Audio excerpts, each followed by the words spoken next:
So we learned about some new limit ideas in 8.7. And then when we move to 8.8, it's kind of a whole different topic. All of a sudden, we're doing improper integrals.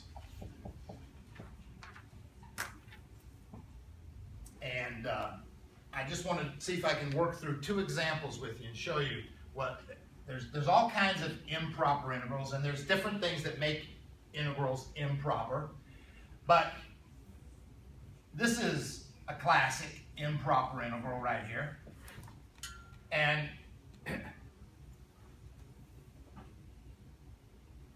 what makes it an improper integral is maybe you can guess. Can you tell what might make this an improper integral? The bound is, yeah, the bound is improper. Having an infinite bound makes it an improper integral. I mean, it's, how do you evaluate this all the way to infinity, you know? So, but here's how we do it. Watch, here's what you do. We got this little trick we do to make it proper. If I want to work on this integral, I change it to this. I change it to, I'm going to do a limit in front of the integral as a goes to infinity. I just pick a letter like A, B, or C. And then I go from 1 to A. So you see how I did that?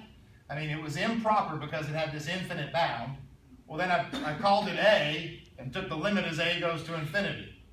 So now I made it proper.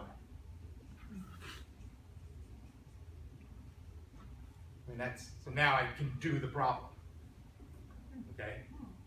This is the proper way to do the problem. I could. So let's work on doing the problem, which by the way means I have to integrate. After I integrate, I have to evaluate with my bounds. And after I evaluate, then I'll take the limit as A goes to infinity and see what the answer is. So, does anybody know how to integrate? Oh, it's the ln of x. Okay, good job. Now I'm going to evaluate from 1 to A. I plug an A in and I get the ln of A minus the ln of 1. Do you know what the ln of 1 is? 0. That's a 0. So ultimately this answer is the ln of A. Now I went kind of quick, but that was easy, wasn't it? Now don't forget, what's out in front of this? I'm taking the limit as A goes to infinity. Now, this is okay. This is an easy one, but you haven't thought about it in a while. In fact, you just got reintroduced to limits. But as A goes to infinity, do you know what the ln of infinity is? Try it. Again, here's what helps me, you guys. What helps me do these limits is I have little pictures in my head. So I have a picture of a log in my head. A log, the natural log of x looks like this. And when x heads toward infinity, it does slowly rise to infinity. By the way, though, it's one of the slowest dudes ever. I mean, you can plug in 100, plug in 1,000, plug in 10,000. I mean, you're nowhere near infinity. This thing does steadily rise toward infinity, but it's the slowest. It rises at the slowest rate of any function. But it does approach infinity. So the answer is infinity. The log of infinity. The log of A as A approaches infinity. The natural log of infinity is infinity.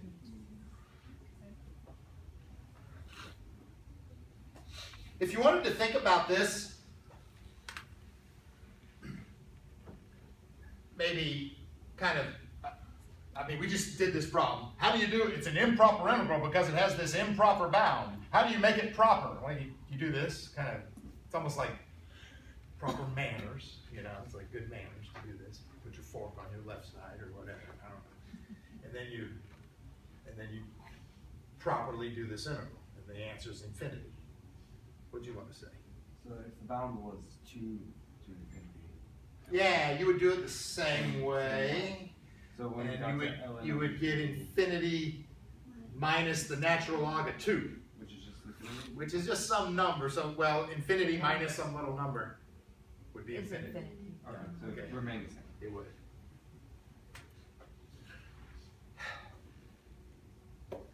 By the way, when an improper integral gets evaluated and the answer is infinity or negative infinity, there's a new word now that we're going to use. We're going to use it in chapter 9 a lot. when we discuss sequences and series, we're going to discuss whether sequences and series diverge or converge. But anyway, before I get to sequences and series, this is the first time we use those words. When we're doing an improper integral and it comes out to be infinity, we say that this integral diverges. So it's a new word. We use that word when the answer comes out to be infinity. If the answer came out to be a number like 6, then we say it converges. The integral converges. We're talking about the integral, not the limit. We're saying that the integral diverges or converges. I also wanted to show you visually what this meant. When you think of doing an integral with bounds, what does that make you think of? An integral with bounds? What does it make you? Like the area under a curve. Thank you. An integral. We used integration for a lot of things. We used it to find volume and arc length and work. But this is this curve. This 1 over x is this very famous curve here. Y equals 1 over x. We are integrating from 1 to infinity. Oops. So from 1 to infinity, that would be all this area. And this thing never touches the x-axis. The x-axis acts like an asymptote. So how much area is out there?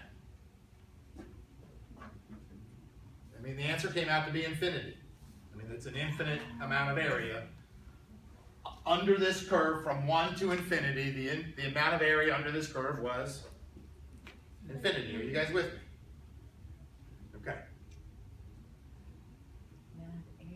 All right. That's one interpretation of what we just did. And it totally makes sense, doesn't it? Okay. Look at that picture. How much area is under that curve? Infinite. It's going to keep going. It gets skinny down there, but there's an infinite amount of area under this curve. Are you ready? Check this out. Okay, listen, this is building toward a climax here. Okay, here you go. Check this out. Same problem. Not same problem. I'm sorry, not the same problem. A subtly different problem. This one.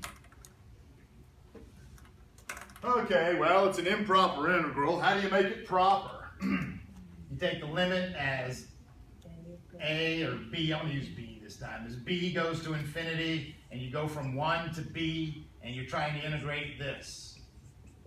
You with me? I just made it proper, right? It was improper because of the infinite bound. And now by replacing it with a b and letting b go to infinity, I could use a, b, c, whatever. So we made it proper. Now we got to do it. Okay, how do you do 1 over x squared? 1 over x squared, when you integrate 1 over x squared, it's not ln. I hope you not this. It's negative 1 over x cubed, right? Well, not quite. No. It's x to the negative 2. It's a power rule. It's not ln. It's a power rule. You got to do x to the negative 2, so what do? You add 1 to it. So it's x to the negative 1. You add 1 to it.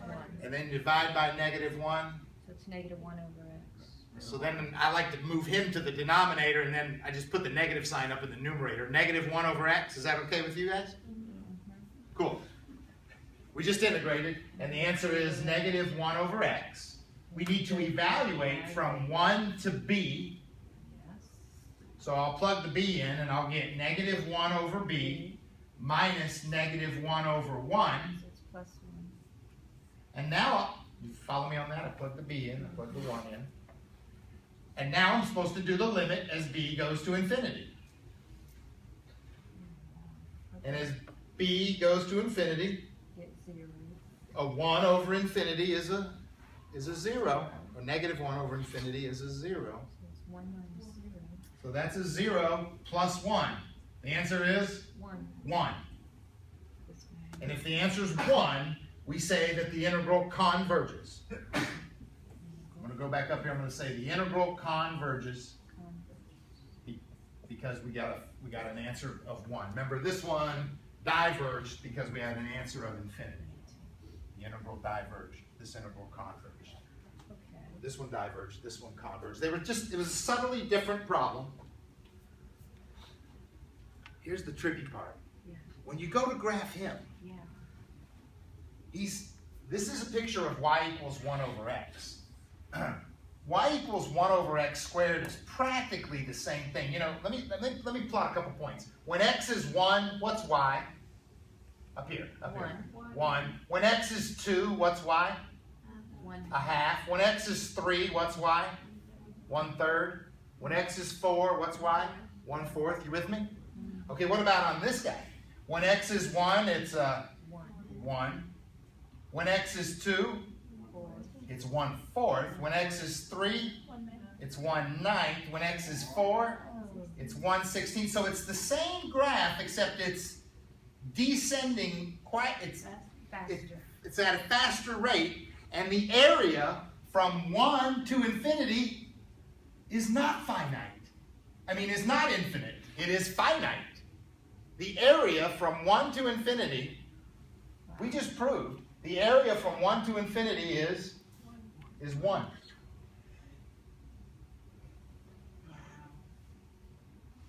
I mean, this area is infinite. This area is 1. So why is that? Just cause? Yeah, I know. I mean, are you freaking out? I am. Just a bit.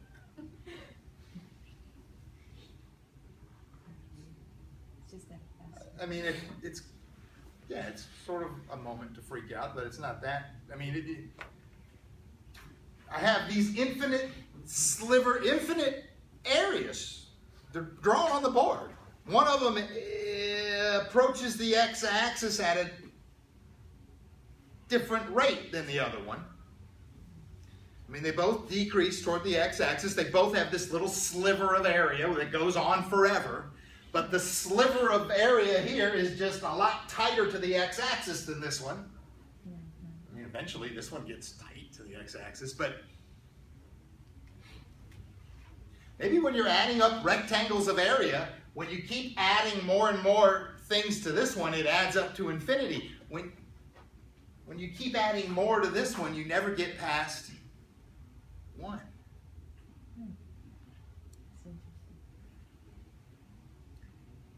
I mean, that's the difference of diverging and converging. I'll tell you what, it's a lot like this, and this leads me into sequences and series, but I'm not going there yet, but it's a lot like this. You ready for this? See, there's a chair right here, right? So tell me, let's just say I'm 1 meter from the chair. Okay, I'm 1 meter from the chair. So you tell me, walk halfway to the chair, dude. Halfway to the chair, dude. Thank you. All right, so what do? I walk halfway to the chair. All right, then you say, do it again, dude. Walk halfway to the chair again. Okay. Walk halfway to the chair again. Okay. Walk halfway to the chair again. Okay. Guess what? Theoretically, if I was skinnier, I could walk halfway to the chair forever, couldn't I? Right. But forever. I mean, we could sit here forever and do this. Walk halfway to the chair, dude. Walk halfway to the chair, dude. I could do this forever, but what's the total distance I would have walked? 1 meter. I remember I started off 1 meter from the chair. It's a paradox. You can never reach the chair. I will. I mean, if you're cutting. Right, I will never reach the chair. But if I took the limit, Approaching 1 meter. Yeah, I mean, you're right. If I stopped 900 years from now, we finally stopped this game, I would not be quite at the chair. You'd still be approaching.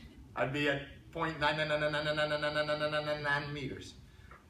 But if I kept playing the game forever, I could call it a 1. See this? If I say, man, take this area, find this area way out to about 1 million. It's not quite 1. It's 0.99999 amount of area. What made this a 1? This is a 1 when you, Take the limit. well, right, or when you do that integral. This integral of 1 over x squared from 1 to infinity, that integral is a 1. The answer to that was 1. You know, when my little grandbaby turns 1, I'm gonna get her a cake, and I'm gonna put happy blank, right? I'm gonna put this on.